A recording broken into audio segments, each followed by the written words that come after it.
Sir, ഇപ്പോൾ നവീൻ ബാബുവിൻ്റെ ഭാര്യ മഞ്ജുഷയുടെ പ്രധാന ആവശ്യം CBI അന്വേഷിക്കണമെന്നാണ്. അതിപ്പോൾ ഹൈക്കോടതിയിൽ കിടക്കുന്നു. ഇപ്പോഴത്തെ ഒരു സാഹചര്യത്തിൽ CBI വരാനുള്ള സാധ്യത എത്രത്തോളമുണ്ട്? സാർ, പല കേസുകളിലും CBI വരുന്നതിനേക്കാൾ ക്രൈംബ്രാഞ്ച് അന്വേഷിക്കണമാണ് നല്ലത് എന്ന് പറയാറുണ്ട്.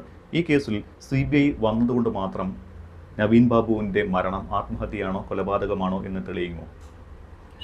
അത് CBI വരണമെന്നില്ല എന്നാണ് എൻ്റെ അഭിപ്രായം. ഞാൻ നേരത്തെ മുതൽ പറഞ്ഞപ്പം പലർക്കും അത്, കാരണം ക്രൈംബ്രാഞ്ചിൽ നല്ല ഓഫീസേഴ്സ് ബെറ്റർമാരുണ്ട്. CBIക്കായാലും ബെറ്റർ ഈ suicide homicide investigation better Kerala police തന്നെയാണ്. അതുകൊണ്ടാണ് CBI, കാരണം CBIക്ക് പല പ്രാവശ്യം തെറ്റിപ്പെട്ടു. പക്ഷേ ഇവിടെ സാറ് കേരള പോലീസിനെ ന്യായീകരിച്ചിട്ട് കാര്യമില്ല. കാരണം പറഞ്ഞു കഴിഞ്ഞാൽ പ്രതിസ്ഥാനത്ത് നിൽക്കുന്നത് ആരാണ് എന്ന് കൃത്യമായിട്ട് അറിയാം. അപ്പോൾ ഇപ്പോൾ മഞ്ജുഷ തന്നെ പറയുന്നത് അവർ CPM കുടുംബമാണ്, ഈ സർക്കാരിൻ്റെ പോലീസിന് വിശ്വാസമില്ല എന്ന് പറഞ്ഞിട്ടാണ് CBIയിലേക്ക് പോകുന്നത്. അപ്പോൾ കേരള പോലീസിൽ തന്നെ അല്ലെങ്കിൽ ക്രൈംബ്രാഞ്ചിനെ തന്നെ കേസ് അന്വേഷണം ഏൽപ്പിച്ചു കഴിഞ്ഞാൽ അവർക്ക് നീതി കിട്ടുമോ? കിട്ടും. കാരണം എന്നറിയോ, ഓരോരുത്തരും ഇപ്പം കണ്ണൂർ ജില്ലയിലുള്ള പോലീസ് ഓഫീസേഴ്സ് അവർക്കൊക്കെ മിക്കവാറും ഭരണകക്ഷിയുടെ ഓബ്ലിഗേഷൻ ഉണ്ട്. അതുകൊണ്ട് അവരന്വേഷിച്ചാൽ ശരിയാവില്ല. ക്രൈംബ്രാഞ്ചിൽ ഇവരോട് വെറുപ്പുള്ളവരെ മറ്റവരെ നല്ല ഓഫീസേഴ്സിന് അവരെ ഷെഡ് കയറ്റി വെച്ചിരിക്കുന്നതാണ്. ഞാനൊക്കെ എത്രയോ വർഷം കിടക്കുന്നു. ഇടതുപക്ഷം വലതുപക്ഷം ഇരുന്ന സമയത്ത് ഞാൻ ക്രൈംബ്രാഞ്ചിലാണ്. കാരണം വേറെ ലോക്കലിലെ പോസ്റ്റിംഗ് തരില്ല, അവർ പറയുന്നത് കേൾക്കാൻ എന്നെ കൊണ്ട് പറ്റില്ല. അതുകൊണ്ടാണ് ഞാൻ അത്രയും വർഷം ക്രൈംബ്രാഞ്ചിൽ ഇത്രയും കേസുകൾ കേരളത്തിൽ പിടിക്കാൻ കാരണം. എനിക്ക് നല്ല സുഖം, കാരണം കൈക്കൂലി വാങ്ങത്തില്ല ഞാൻ. പിന്നെ എനിക്ക് ലോക്കലിൽ പോയി ഇരിക്കേണ്ട ആവശ്യം, അവരുടെ പ്രതിയുടെ ആവശ്യമില്ല. ലോക്കലിൽ ഇരുന്നാലേ കൈക്കൂലി കിട്ടുള്ളൂ. അപ്പോൾ എനിക്ക് ക്രൈംബ്രാഞ്ച് സുഖം, നല്ല സുഖം. നല്ല കേസുകൾ അത്ര കേരളത്തിൽ 14 ജില്ലയിലും ജൂറിസ്ഡിക്ഷനുള്ള സ്കോഡിലാണ് ഞാനിരിക്കുന്നത്. അപ്പോൾ എല്ലാ ജില്ലയിലും തെളിയാത്തതാണ്, എല്ലാ ജില്ലയിലും ഞാൻ പിടിച്ചിട്ടുണ്ട്. അതുകൊണ്ട് അത് വീരവാദം പറയുന്നതല്ല, അങ്ങനെ കേസ് പിടിച്ചുകൊണ്ടാണ് ഈ അഭിപ്രായം പറയുന്നത്. അതുകൊണ്ട് CBI വരണമെന്ന് നിർബന്ധമില്ല, ക്രൈംബ്രാഞ്ച് ട്രാൻസ്ഫർ ചെയ്യുക. കാരണം ലോക്കൽ പോലീസിൻ്റെ പിടിയിൽ നിന്ന് മാറി ഇവർക്ക് ക്രൈംബ്രാഞ്ച് ഓഫീസറുടെ അടുത്ത് പോയി അവിടുത്തെ SP DYSPമാർക്ക് അവിടെ പോയി ഇവർക്ക് റെപ്രസെൻ്റ് ചെയ്യാനും ക്ലാരിഫൈ ചെയ്യാനും സംശയം ചോദിക്കാനൊക്കെ അവസരമുണ്ട്. ഇവിടെ പറ്റുന്നില്ല. അതുകൊണ്ടാണ് ക്രൈംബ്രാഞ്ചിൽ തന്നെ കൊടുക്കുന്നത്, ബെറ്റർ അതാണ്. കോടതി അങ്ങനെ ഇടട്ടെ എന്നാണ് ഞാൻ പറയുന്നത്. CBI കൊടുക്കണമെന്ന് നിർബന്ധമില്ല. CBIക്ക് തെറ്റിപ്പോകും. കാരണം CBIയുടെ ഇന്ത്യയിലെ അവർ ചീറ്റിങ്, ഫ്രോഡ്, മറ്റത് മറിച്ചതൊക്കെ അവർ നന്നായിട്ട് അന്വേഷിക്കുമായിരിക്കാം. പക്ഷേ ഒരു മർഡർ ഉണ്ടാകുന്ന കേസുകളൊക്കെ ഇന്ത്യയിലെ എക്സ്പീരിയൻസ് ഉദ്യോഗസ്ഥന്മാർ ലോക്കൽ പോലീസാണ് എല്ലാ സ്റ്റേറ്റിലും. കാരണം അവരാണ് ആദ്യം സീനിൽ പോകുന്നത്. പക്ഷേ നമ്മൾ ഈ അടുത്ത് നടന്ന സിദ്ധാർത്ഥൻ്റെ കൊലപാതക കേസ് വന്നപ്പോൾ അത് പെട്ടെന്ന് തന്നെ CBIക്ക് കൊടുത്തിരുന്നു. ഇപ്പോൾ ഈ ഒരു ഘട്ടത്തിൽ CBIക്ക് കൊടുത്തു കഴിഞ്ഞാൽ ഇത് 1 മാസം 1.5 മാസം എന്നുള്ളൂ നവീൻ ബാബുവിൻ്റെ മരണം കഴിഞ്ഞിട്ട്. ഈ ഘട്ടത്തിൽ CBIക്ക് കൊടുത്തു കഴിഞ്ഞാൽ കേസ് അന്വേഷണം എളുപ്പമായിരിക്കില്ലേ? സിദ്ധാർത്ഥൻ്റെ കേസ് CBI നല്ലതായിട്ട് അന്വേഷിച്ച് എനിക്ക് അഭിപ്രായമില്ല. പാളിപ്പോയെന്ന് ഞാൻ പറയാം. അവർക്ക് നീതി കിട്ടിയിട്ടില്ല. ഞാൻ അങ്ങനെ തന്നെയാണ് പറയുന്നത്. കാരണം സിദ്ധാർത്ഥൻ്റെ കേസ്, കാരണം അത് അന്വേഷിക്കാൻ ഒരു എക്സ്പീരിയൻസ്, കാരണം CBI ആരും ഒരു ഇൻക്വസ്റ്റ് തയ്യാറാക്കിയിട്ടില്ല ഇന്ത്യയിൽ. CBI ആരും ഒരു FIR എടുത്തിട്ടില്ല ഇന്ത്യയിൽ. ഈ ലോക്കൽ മർഡർ ഇതുപോലത്തെയുള്ള ഇഷ്യൂല്, തെഫ്റ്റ് കേസ്, ഇങ്ങനെയുള്ള ഒരു FIR ഒന്നും അവരെടുത്തിട്ടില്ല. അവർക്ക് അറിഞ്ഞുകൂടാ, അവർ ഇൻക്വസ്റ്റ് തയ്യാറാക്കിയിട്ടില്ല, അവർ പോസ്റ്റ്മോർട്ടം കണ്ടിട്ടില്ല. അതൊക്കെ ലോക്കൽ പോലീസിന് എക്സ്പീരിയൻസ് ആണ് ആ ഡെഡ്. അപ്പോൾ അതുകൊണ്ട് അവർ പിന്നീട് സബ്സിക്വൻ്റ് ആയിട്ടാണ് അവർ 3, 4, 5 വർഷം കഴിയുമ്പോൾ അതിൻ്റെ കേസ് വരുന്നത്. അതിൽ കേസിൻ്റെ ഇങ്ങനെയുള്ള ഫോർമാലിറ്റികൾ, ഇൻവെസ്റ്റിഗേഷൻ സ്റ്റെപ്പെല്ലാം കഴിഞ്ഞ ശേഷമാണ് അവർ വരുന്നത്. അവർക്ക് ആ എക്സ്പീരിയൻസ് ഇല്ല. അതുകൊണ്ടാണ് ഞാൻ പലപ്പോഴും എഴുതും, ഞാൻ അഭയ കേസിനകത്ത് ഞാൻ ഡെഡ്ലി അഗൻസ്റ്റാണ്. ഞാൻ കൊടുത്ത കള്ളനാണ് അവനെ അവിടെ സാക്ഷിയാക്കിയിട്ടുണ്ട്. CBIക്ക് തെറ്റി 16-20 വർഷം കഴിഞ്ഞപ്പോൾ നിവൃത്തിയില്ലാതെ ആ അഭയ കേസ് ചാർജ് ഷീറ്റ് കൊടുത്തെന്നാണ് ഞാൻ കരുതുന്നത്. അവർ കൊടുക്കാൻ പാടില്ല, CBI കൊടുക്കാൻ പാടില്ല. കോടതിയുടെ പ്രശ്നം ഉണ്ടാവും, സമൂഹത്തിൻ്റെ പ്രശ്നം ഉണ്ടാവും, പത്രക്കാരുടെ പ്രശ്നം ഉണ്ടാവും. നമ്മൾ മൈൻഡ് ചെയ്ത അന്വേഷണ ഉദ്യോഗസ്ഥൻ എൻ്റെ അടുത്ത് കോടതിയിൽ അത് ചോദിച്ചിട്ടുണ്ട് പലരും. കോടതിയിൽ അവർ പത്രത്തിൽ ഇങ്ങനെ, ഞാൻ പറയും പത്രം വായിക്കാറില്ല. പത്രം വായിക്കും, ഈ കേസിനെ സംബന്ധിച്ച് പത്രത്തിൽ വരുന്നൊന്നും വായിക്കത്തില്ല. ട്രൂ ഇൻവെസ്റ്റിഗേറ്റിംഗ് ഓഫീസർ, കാരണം അത് നമ്മളെ സ്വാധീനിക്കുമെന്ന് വിചാരിച്ചു വായിക്കില്ല. ഓക്കെ. പക്ഷേ എന്നാലും ഒരു കേന്ദ്ര ഏജൻസി അന്വേഷിച്ചു കഴിഞ്ഞാലേ, അതും CBI തന്നെയാണെങ്കിൽ കുറച്ചുകൂടി നീതി കിട്ടുമെന്ന് പ്രതീക്ഷ സാധാരണക്കാരനുണ്ട്. അതുകൊണ്ടാണ് ഇവിടെ ഇപ്പോൾ മഞ്ജുഷയും CBI അന്വേഷണം തന്നെ ആവശ്യപ്പെടുന്നത്. സാറ് പറഞ്ഞു വെച്ച് നോക്കുമ്പോൾ CBI വന്നതുകൊണ്ട് അവർക്ക് നീതി കിട്ടില്ല, ക്രൈംബ്രാഞ്ചിൽ തന്നെ പോകണമെന്ന് പറയുമ്പോൾ ഇപ്പോഴത്തെ അന്വേഷണം PP ദിവ്യയെ രക്ഷിച്ചെടുക്കാനാണ് CPM ശ്രമിക്കുന്നത് എന്ന് പറയുന്നു. ഇപ്പോൾ CPM തന്നെ എതിർക്കുന്നുണ്ട് CBI വരുന്നതിനെ. നേരത്തെ കൃപേഷിൻ്റെ കേസിലായാലും മറ്റ് പല കേസുകളിലായും CBI അന്വേഷണത്തെ ശക്തമായി എതിർത്ത സർക്കാരാണ് ഇത്. കോടിക്കണക്കിന് രൂപ വക്കീലന്മാർക്ക് കൊടുത്ത് CBI വരുന്നതിനെ എതിർത്തിട്ടുണ്ട്. CBI കൂട്ടിലടച്ച തത്തയാണെന്നാണ് അവർ പറയുന്നത്. പക്ഷേ സാറ് ഇവിടെ അതേ ലൈനിലേക്ക് വരുന്നത് എന്തുകൊണ്ടാണ്? ഇത് ഇനീഷ്യൽ സ്റ്റേജാണ്. അവിടുത്തെ ചില ദുരൂഹമായ കാര്യങ്ങൾ ലോക്കൽ പോലീസിനെ കണ്ടുപിടിക്കാൻ പറ്റുള്ളൂ. പക്ഷേ ലോക്കൽ പോലീസിന് പറ്റാത്തൊരു സ്റ്റേജാണ്. അല്ല, പറ്റാത്ത സ്റ്റേജ് അല്ല. ലോക്കൽ സ്റ്റേജിൽ പറ്റാത്ത സ്റ്റേജ് അല്ല. ഈ 1.5 മാസം കൊണ്ട് എന്ത് ചെയ്തു പോലീസ്? അവർ ചെയ്യാനുള്ള കാര്യം ചെയ്തില്ല. ലോക്കൽ പോലീസ് എന്തുകൊണ്ട് വാതിൽ തുറന്ന് ഇതുവരെ പറഞ്ഞില്ല? വാതിൽ തുറന്ന് ആരാന്ന് പറയണ്ടേ? അത് പറയുന്നില്ല. അപ്പോൾ അവിടെ സപ്രസ് ചെയ്തു. അത് പറയണം, വെളിയിൽ പറയണം. ലോക്കൽ ഓഫീസർ സത്യസന്ധനാണെങ്കിൽ ഇത് വെളിയിൽ പറയുന്നത് അറിഞ്ഞാൽ എന്താ കുഴപ്പം? എല്ലാം രഹസ്യമായിട്ട് വെക്കേണ്ട ആവശ്യമില്ല. പോസ്റ്റ്മോർട്ടം അങ്ങ് റിലീസ് ചെയ്യാത്ത എന്ത്? അത് കഥ സൂക്ഷിക്കേണ്ട ആവശ്യമില്ല. പബ്ലിക് എൻക്വയറി അല്ലേ ഇത്? ഞങ്ങളൊക്കെ ആര് ചോദിച്ചാലും ഞാൻ ഒരു കുറ്റച്ചാർജ് കൊടുത്തു കഴിഞ്ഞാൽ അവരുടെ വീട്ടുകാരെ വീണ്ടും വിളിക്കും. നിങ്ങൾക്ക് എന്തെങ്കിലും സംശയം ഉണ്ടോ കുറ്റച്ചാർജ് കൊടുക്കുന്നത്? വീണ്ടും ഇപ്പോൾ ചോദിക്കും. ഉണ്ടെങ്കിൽ ആ പറ, ഞാൻ ക്ലാരിഫൈ ചെയ്യാം. അവർക്കുള്ള സംശയം ഞാൻ ക്ലാരിഫൈ ചെയ്ത് കൊടുക്കും. വീട്ടുകാരുടെ സംശയം എന്തുകൊണ്ടാണ് പോലീസ് ഓഫീസർ ഞാൻ ക്ലാരിഫൈ ചെയ്യുന്നില്ല? അപ്പം വെസ്റ്റഡ് ഇൻട്രസ്റ്റ് ഉണ്ടെന്നേ പറയുള്ളൂ. അതിക്ക് വേറെ താല്പര്യമുണ്ട്. അതിലെന്ത് വാങ്ങുമ്പോൾ ഏത് കേസിലായാലും ശരി ഒരു മർഡർ ഉണ്ടായിക്കഴിഞ്ഞാൽ ആ വീട്ടുകാരുടെ ഒപ്പം തന്നെയാണ് നമ്മൾ നിൽക്കുന്നത്. അവരുടെ എല്ലാ സംശയങ്ങളും ഞാൻ തിരിച്ചു വിളിക്കും. ഞാൻ എല്ലാവരും അവരുടെ വീട്ടിൽ പോകും, വന്നില്ലെങ്കിൽ അവരെ ഞാൻ വിളിക്കും. എന്തെങ്കിലും ഉണ്ടോ, സംശയമുണ്ടോ, പുതിയ ചിലപ്പം വിവരം തരും.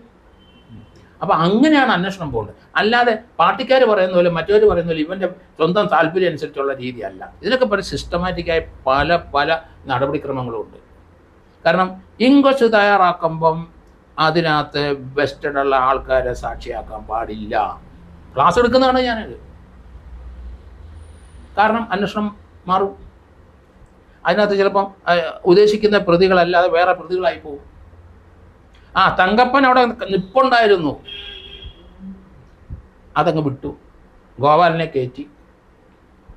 നമ്മളിത് ക്ലാസ് എടുക്കാൻ പറയുന്നതാണ്. അങ്ങനെയല്ല അന്വേഷണം. ഇതൊക്കെ ആരാണ് ഇവരെ പഠിപ്പിച്ചതെന്നാണ് ഞാൻ ഇപ്പോൾ ചോദിക്കുന്നത്.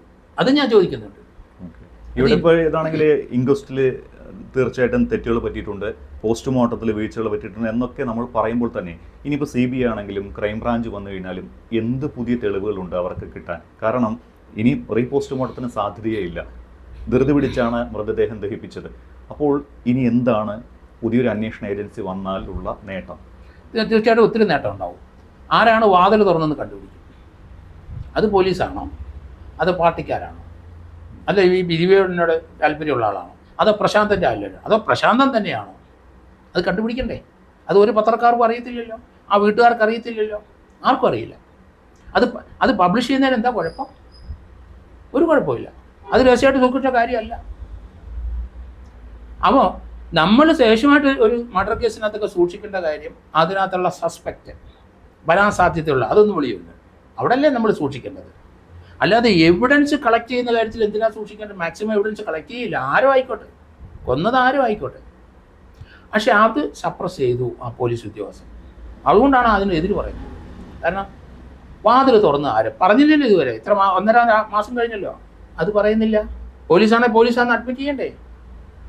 അങ്ങനെ കയറിയിട്ടുണ്ടെങ്കിൽ അതിനകത്ത് ഉള്ള അദ്ദേഹത്തിൻ്റെ സൂയിസൈഡ് നോട്ട് ഉണ്ട് എന്ന് തോന്നിയാൽ അത് മാറ്റിയിട്ടുണ്ട് അവരാണ്. അത് തെളിവ് നശിപ്പിക്കുന്നതിനകത്ത് CI ആണോ അല്ലെങ്കിൽ USP ആണ്, അല്ലെങ്കിൽ അവിടുത്തെ പാർട്ടിക്കാരനാണെങ്കിൽ 201 IPC തെളിവ് നശിപ്പിക്കുന്നതിനകത്ത് അവർ പ്രതിയോ. അതുകൊണ്ടാണ് ആ ഭാഗത്ത് ക്ലാരിറ്റി ഇല്ല. വരട്ടെ, നമുക്ക് നോക്കാം. അപ്പോൾ സാറ് ഇപ്പോഴും ഈ മഞ്ജുഷ പറയുന്നത് പോലെ കെട്ടിത്തൂക്കിയതാകാം എന്ന ഒരു രീതിയിൽ തന്നെയാണ് സാറിന് സംശയം? അത് നമുക്ക് അത്രയും പറയാൻ ഒക്കില്ല. ഇത് ക്ലാരിറ്റി വന്ന് ഒരു സാറ്റിസ്ഫാക്ടറി എക്സ്പ്ലനേഷൻ പോലീസിന് തരാൻ പറ്റുന്നുണ്ടെങ്കിൽ ഞാൻ അവിടുന്ന് മാറും. പക്ഷേ അത് ഇപ്പോഴും നിഗൂഢമായിട്ട് നിൽക്കുകയാണ്. ആ ബാലേശ്വർ എന്താ ആ അമ്പലത്തിൻ്റെ അവിടുന്ന് എങ്ങനെ വന്നു പറയണ്ടേ പോലീസ്? അത് പറയുന്നതിന് എന്താ തടസ്സം? കാറിൽ വന്നോ വേറെ ആരും കുട്ടിക്ക് വന്നു? ആരാണ് അവസാനം ഫോൺ ചെയ്തത്? ഇദ്ദേഹത്തിനെ അങ്ങോട്ട് വിളിപ്പിച്ചതാണോ? എനിക്ക് ബലമായിട്ടൊരു സംശയം, ഇതിനകത്ത് ഒരു വിജിലൻസ് എൻക്വയറി ഉണ്ട്. ആ വിജിലൻസ് എൻക്വയറിക്ക് ഇദ്ദേഹം മരിച്ച ശേഷം ഇതിന് മുമ്പ് ഇങ്ങനെ പണം വാങ്ങിച്ചതിന് ആരോപണം ഉണ്ടെന്നൊരു പരാതി ഉണ്ടെന്ന് സൃഷ്ടിക്കാൻ ശ്രമിച്ചിട്ടുണ്ട് അവർ. അത് മുഖ്യമന്ത്രിയുടെ ഓഫീസിൽ അത് വരവെക്കാൻ ശ്രമിച്ചു പ്രീവിയസ് ഡേറ്റ്. അത് നടന്നില്ല. മുഖ്യമന്ത്രി ഓഫീസിൽ അതുകൊണ്ടാണ് മുഖ്യമന്ത്രി ഓഫീസിൽ കറക്റ്റ് എപ്പം പരാതി കിട്ടി ആ ടൈം വെച്ച് അവിടെ റെക്കോർഡ് ചെയ്തു. ഡേറ്റും ടൈമും കൃത്യമാണ്. അപ്പോൾ മരണത്തിന് ശേഷമേ കിട്ടിയിട്ടുള്ളൂ. അതേതായാലും മുഖ്യമന്ത്രി ഓഫീസ് ആ കാര്യമെങ്കിലും നല്ല കാര്യം ചെയ്തു. ഞാൻ അത് പറയുന്നത്. കാരണം അത് നടക്കുന്നില്ല. അത് പാർട്ടിക്കാരെ രക്ഷപ്പെടുത്താൻ പറ്റില്ല. കാരണം മർഡർ കേസ് ആണെങ്കിൽ മുഖ്യമന്ത്രി ഓഫീസിൽ അത് വരവെച്ചവന്മാർ പ്രതിയാവും ഇല്ലേ? അപ്പോൾ അതുകൊണ്ട് ആ പാവം നടന്നില്ല. അതുകൊണ്ട് അത് നല്ലൊരു കാര്യമായിട്ട് എനിക്ക് തോന്നി. അത് ആരാണ് അതിന് ശ്രമിച്ചത്? അത് പ്രശാന്താണ്. പ്രശാന്തിനെ അവിടുത്തെ ഒരു വിജിലൻസിലെ സർക്കിൾ ഇൻസ്പെക്ടർ വിളിച്ച് ചോദ്യം ചെയ്തെന്ന് പറയണം. അവനെ പിടിക്കണമെന്ന് ഞാൻ പറയണത്. കാരണം മുഖ്യമന്ത്രി അറിയാതെ ഒരു വിജിലൻസ് എൻക്വയറി കേരളത്തിൽ നടക്കില്ല. ആഭ്യന്തര secretary chief secretary, DGP vigilance ഇവരറിയാതെ കേരളത്തിൽ ഒരു ഉത്തരവിടാതെ കേരളത്തിൽ ഒരു വിജിലൻസ് എൻക്വയറി നടക്കില്ല. അവരറിയാതെ അവിടെ വിജിലൻസ് എൻക്വയറിയിൽ പ്രശാന്തനെ വിളിച്ച് റെക്കോർഡ് ചെയ്തു. ആ CAക്ക് വെസ്റ്റഡ് ഇൻട്രസ്റ്റ് ഉണ്ട് വിജിലൻസിലെ. അയാൾക്ക് ആ ഒരു ഗവൺമെൻറ് ഉത്തരവില്ലാതെ എങ്ങനെ അന്വേഷിക്കാൻ പറ്റും? അവിടെ പിടിക്കില്ല. അയാൾ അവിടെ നിന്ന് ട്രാൻസ്ഫർ ചെയ്തിരിക്കുന്നു. അങ്ങനെ അതെന്തുകൊണ്ട് ഇതുവരെ ലോക്കൽ പോലീസ് അന്വേഷിക്കുന്നില്ല? അത് നമുക്ക് സംശയം വരുന്ന ഏരിയയാണത്. അപ്പം ഇയാൾ അവിടുന്ന് വിളിച്ചത് ഈ വിജിലൻസ് ഓഫീസർ ആണോ? അങ്ങനെ പേടിച്ച് വന്നോ? അതുകൊണ്ടാണോ ആത്മഹത്യ ചെയ്തത്?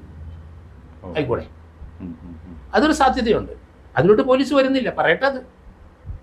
പക്ഷേ പോസ്റ്റ്മോർട്ടം ചെയ്യരുത് ആ മെഡിക്കൽ കോളേജിൽ എന്ന് അവർ കൃത്യം പറയുന്നുണ്ട്. കാരണം അവിടുത്തെ തന്നെ സ്റ്റാഫാണ് ഈ പ്രശാന്തൻ. അവിടുത്തെ തന്നെ ആണ് ഒരു സ്റ്റാഫ് ദിവ്യയുടെ ഹസ്ബൻഡ്. അത് അവിടെ ചെയ്യാൻ പാടില്ല എന്ന് പറയും. അതുകൊണ്ടാണ് ഞാൻ ഈ സിംറ്റംസ് പറയുന്നത്. ആ സിംറ്റംസ് അനുസരിച്ച് കാര്യം പോസ്റ്റ്മോർട്ടത്തിലുണ്ടോ കാണണമല്ലോ. അപ്പോൾ പോസ്റ്റ്മോർട്ടത്തിൽ വിശ്വാസക്കുറവ് വരും. അപ്പോൾ അന്വേഷണം അങ്ങനെയാണ് പോകേണ്ടത്. അതേപ്പറ്റി പറയുമ്പം നമ്മൾക്ക് ഇത്രയും കേസ് അന്വേഷിച്ച് നമ്മൾ ഇത്രയും വർഷത്തെ പ്രയത്നം കൊണ്ടാണ് ഇതുപോലെ ഡീപ്പായിട്ട് ഈ കാര്യം പറയുന്നതും പഠിച്ചതും. അതില്ലാതെ ഒരു IPS കിട്ടി വന്ന അയാൾക്ക് ഒന്നും അറിയണം. ഒരു SP, IG, RIG അവരാരെങ്കിലും ഇതുപോലെ അന്വേഷിച്ചിട്ടുണ്ടോ? ഇല്ല. അവരുടെ അഭിപ്രായത്തെ വില കൊടുക്കില്ല നമ്മൾ. ഓക്കെ, എന്തായാലും ഇതിലെ സംശയങ്ങളെല്ലാം CBIയോ അല്ലെങ്കിൽ ഹൈക്കോടതി ഇടപെടൽ മൂലം ഒരുപക്ഷെ CBI വരട്ടെ അല്ലെങ്കിൽ ക്രൈംബ്രാഞ്ച് വരട്ടെ, എല്ലാ സംശയങ്ങളും മാറട്ടെ എന്ന് പ്രതീക്ഷിക്കാം അല്ലേ? അതെ, ക്രൈംബ്രാഞ്ച് തന്നെ വരട്ടെ എന്നാണ് ഞാൻ പറയുന്നത്. ഓക്കെ.